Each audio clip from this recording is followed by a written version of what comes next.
Hey, it's great to be out here with Noel and Janet Higham, and just want to say thank you for just a chance to have a bit of a chat and catch up.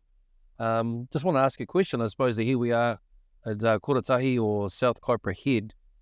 Tell us about the history and heritage of this farm, where it's come from, and where you hope for it to go in the future.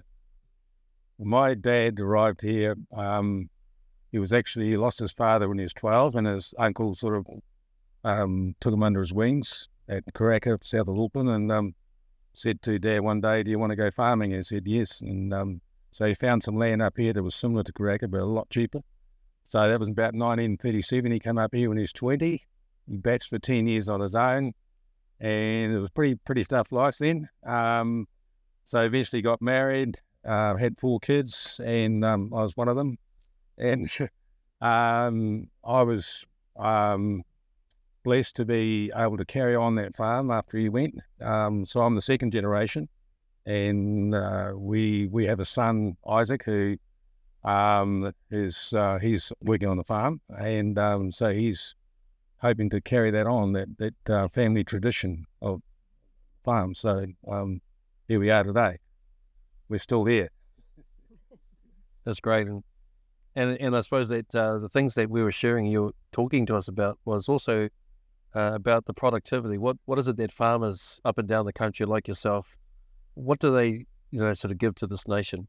What do they produce that really makes a difference? Well, it's surprising what comes off a farm in terms of we're a bit of a mixed farm. We've got a dairy farm. We've got beef animals. We grow maize for grain, and also Christmas trees. So it's a varying thing for us, but in terms of value, there's a lot of value in it, a lot of produce, a lot of food. So I'd rather have the terminology that we're food producers. We're not just farmers, we're food producers. So I think we have a lot to offer for our country. There's only about 20% of farmers' produce that ends up domestic use in New Zealand. The rest is exported, which is a real blessing for New Zealand, because that's an export dollar, Yeah. That's amazing. Yeah. And from your perspective, Janet, I mean, you've been on the farm as well. What do you see in regards to what, the value of farmers?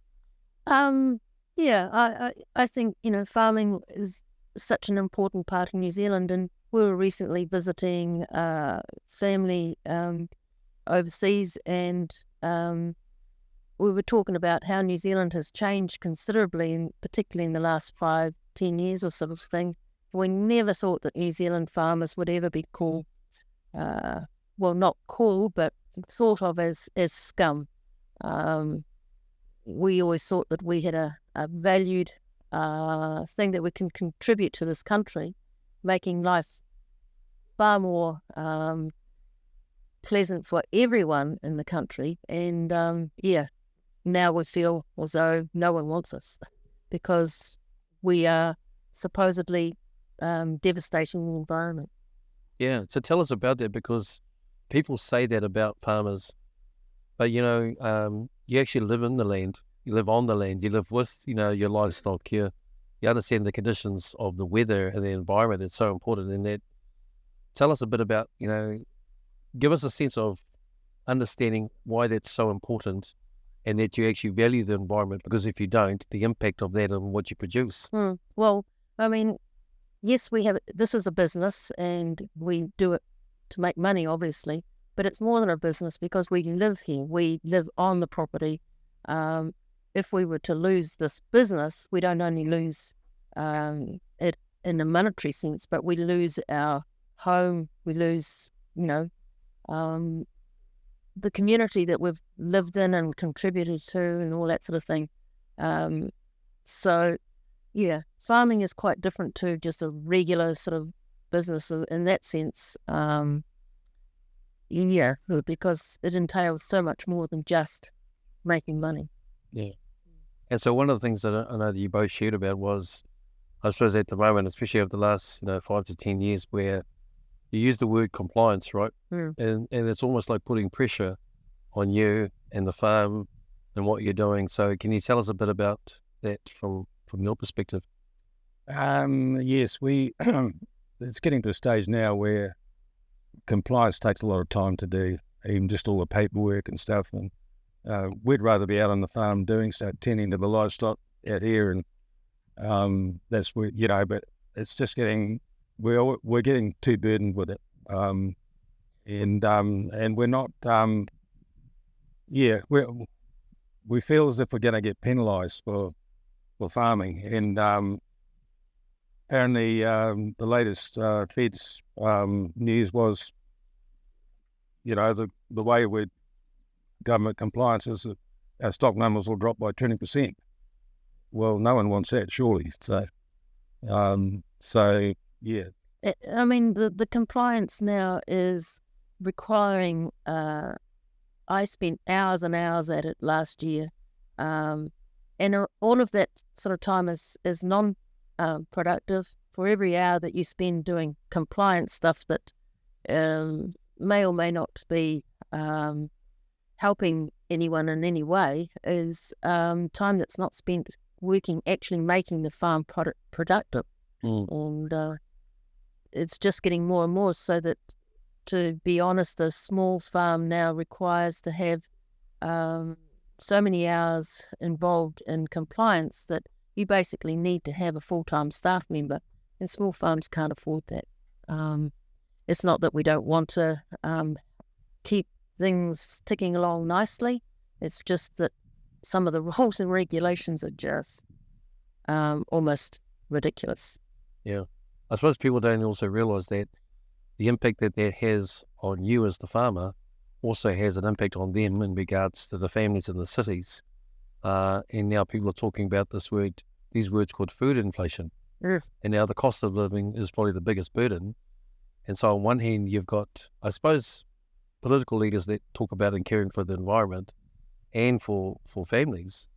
But what they're doing by putting compliance on you as the farmers actually transcends and makes its way to the actual, the shops that actually supply the food. And now we're seeing food inflation, and people are asking, why is it costing us so much? Especially in a country where we've got so many things that we're blessed with, beautiful country, beautiful opportunities to have that as well. So they use this word food inflation. Yeah, we're one of the most efficient food producers in the world as far as emissions go. So if they want us to cut down by 20%, somewhere else in the world has to produce that food shortage. And they're not going to be as efficient as us. So they're penalising something that's efficient already, and we're still working on it. Every farmer wants to do something, always wants to do better, and we're getting penalised for it. But I mean, you look at these heifers here now standing out in the sun. What better place for them to be? But overseas, they would be all indoors. They're not even, allowed outdoors except on sort of rare occasions. Here we are able to let them enjoy life far more naturally, and it's not costing the environment. It just sort of seems to me silly that we're taking it away from people that can produce it so efficiently and in a natural environment, to give it to somebody who's got to house their animals because of the inclement weather and all that sort of thing. Doesn't make sense. No. Can you give us an example of what you do to ensure that you keep the environment sustainable? Because it impacts, obviously, what we do for the livestock and what you're doing for the livestock as well.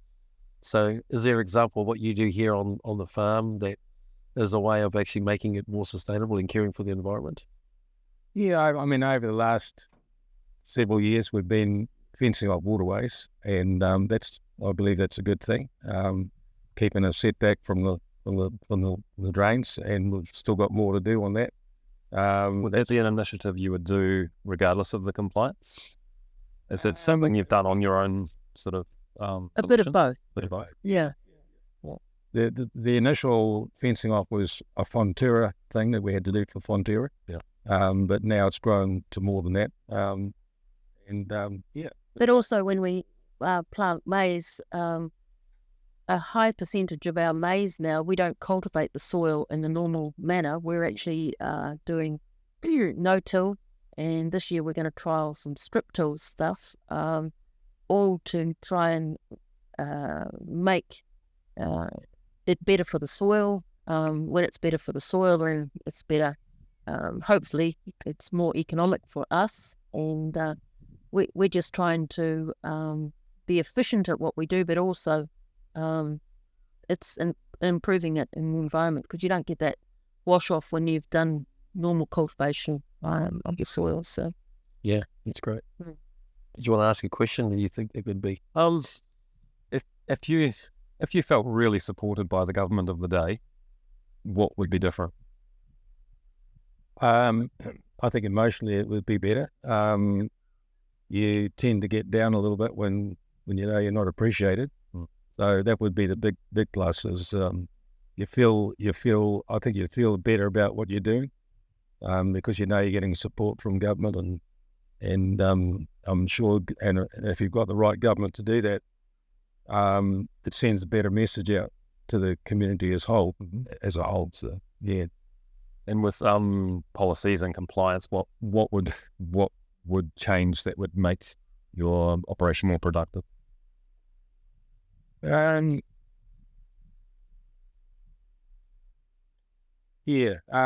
Probably. I mean, we're happy about where we are for production. You know, we could look at increasing that with opportunities to do so. But we just don't want to be. We don't want to be hindered for what we're doing, but as long as we feel we're doing it in a sustainable way, yeah. We don't want to spend all day with our heads in papers and doing reports and all that sort of thing that sometimes don't make a scrap of difference. And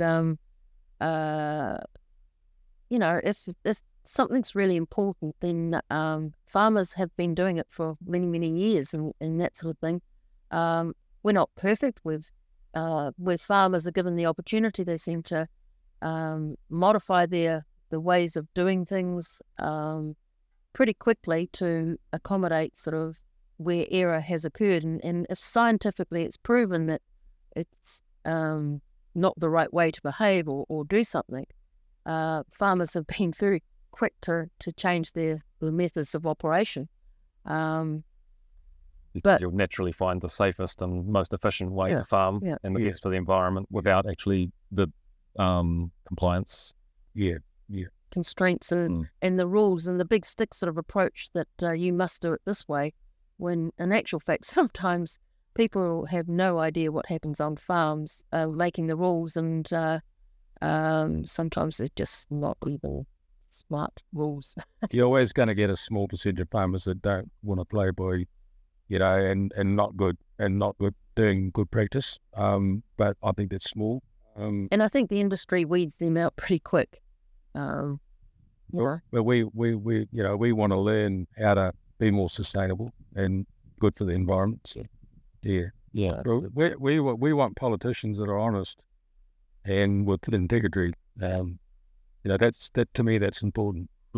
And we, with the workers that we've taken on over the years, we've got a manager now that's been with us for 30 years, and he comes with honesty, and that's a big thing. And we have a trust. I'm afraid that's missing in politicians a lot. And you begin to not trust them, and they get caught out lying and that sort of thing. So yeah, I've heard it said that people say that promises come and go, but the truth endures. And so there are things that are actually the truth of integrity, trust, loyalty, honesty.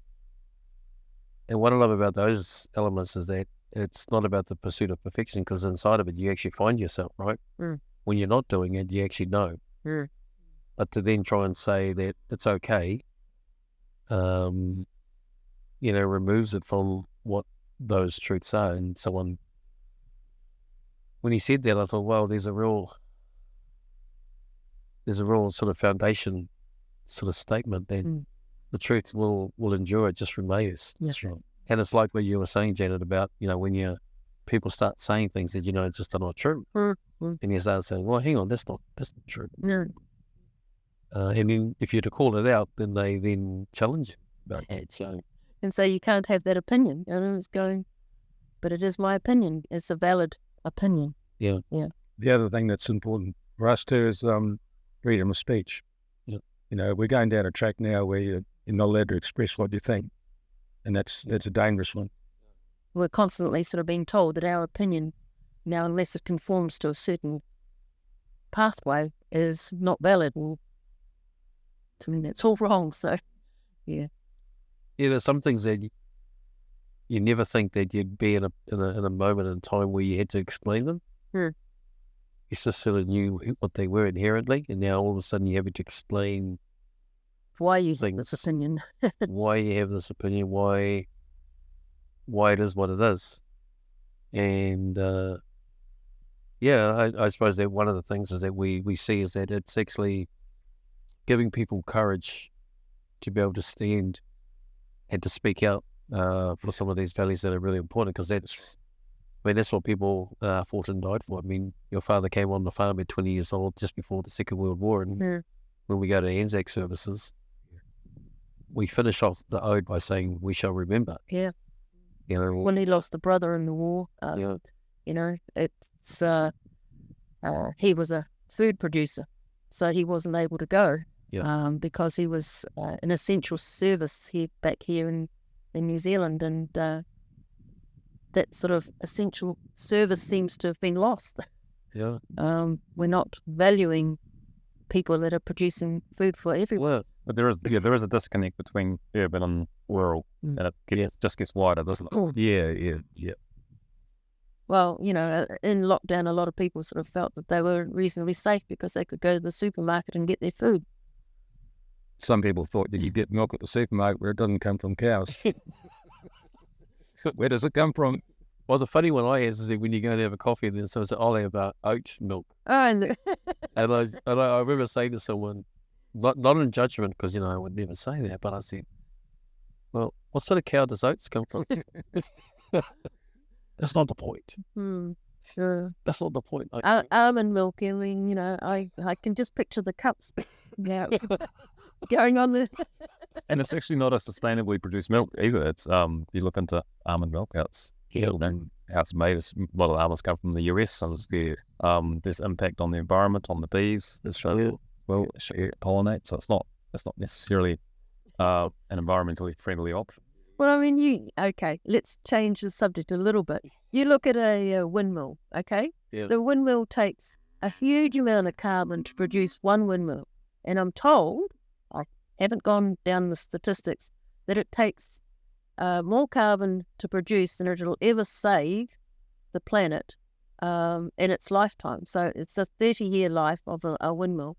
Now they're building up huge stacks of blades in the desert because they can't deal with all these blades that are now 30 years plus.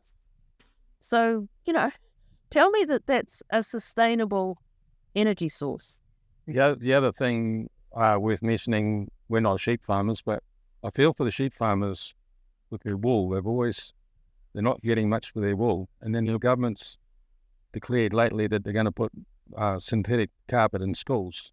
Well, and all the housing. Synthetic carpet comes from petroleum-based fuels. So why that? If they want to be sustainable and get rid of petroleum, why shouldn't they be encouraging? They're making farmers jump through hoops to save the environment. But let's talk about hypocrisy, from the top level down. It just doesn't seem right. So no. Tell us about this rocket. I mean, that's a Kiwi thing, isn't it? Shooting rockets. Yeah. It's a bit like a campaign strategy. Anyway, I won't go into that, but, it's a rocket. But tell us that you guys you've had a rocket off your farm, shot off of your farm. Yeah, I've had 2 or 3. Oh, 2 or 3. Okay.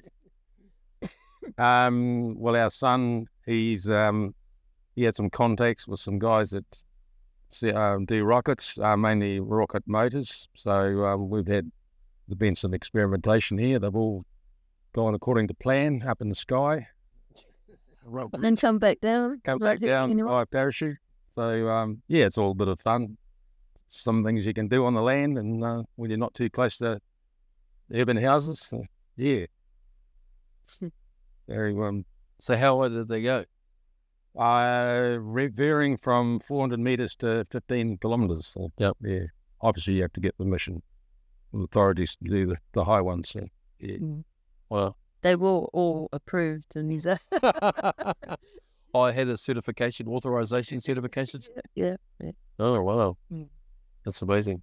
How many staff? How many staff have you got? Yeah. No, we got 2 on the dairy farm, a manager and a worker there. Well, true in a bit because of the relief. 2 and a bit milking. On this farm, we have a guy that's been managing for around 30 years, and his son works for us as well.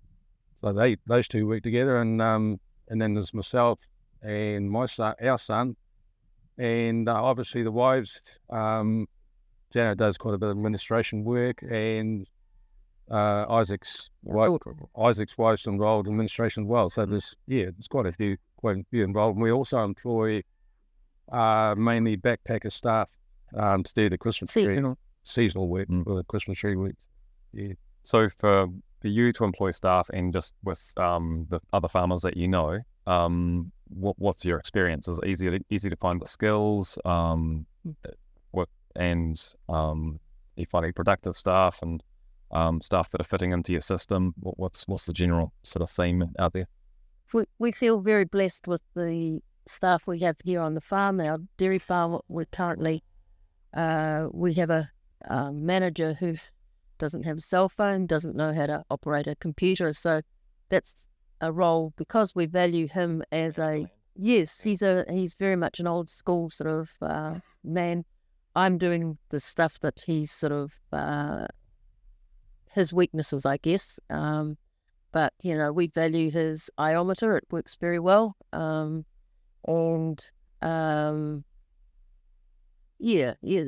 We've been so far reasonably blessed with who we've been able to employ. During COVID was quite a testing time for us with the Christmas trees, because we've always employed recently employed backpackers who are keen to work. They want to earn as much money as they can in a short space of time, and then move on. And that's worked well for us.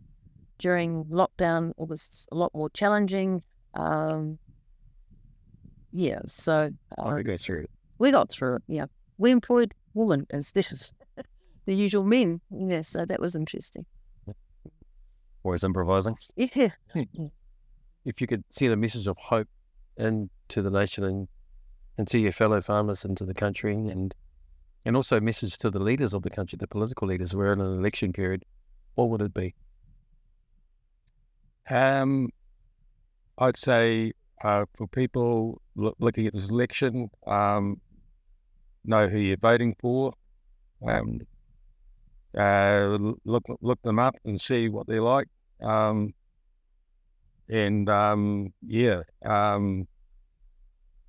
think look at the policies are being promoted, and some people's. I think one of the things we like about you, Alfred, is your integrity. And I've looked through your voting record, and it seems to align with all our values. I